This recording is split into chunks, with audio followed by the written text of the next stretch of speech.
Tulong po mga idol. Ito po yung ating inverter. Kahit mainit na masyado, yung harvest niya sobrang konti lang.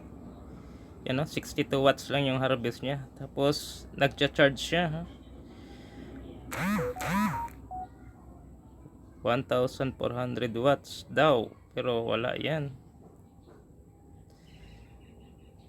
Hindi siya nagcha-charge. 61 watts lang.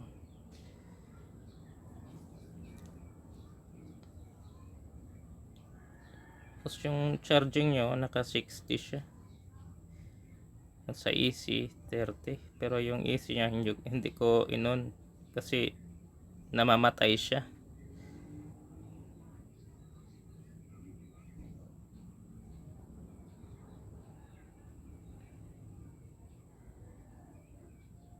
Yung kuwan ko pala,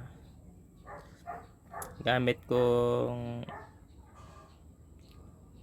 solar panel, 5 pirasong 450 watts. Yan, nasa 2,000 watts.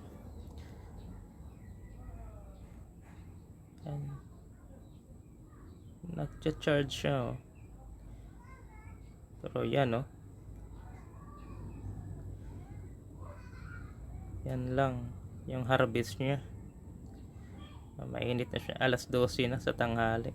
Mainit na.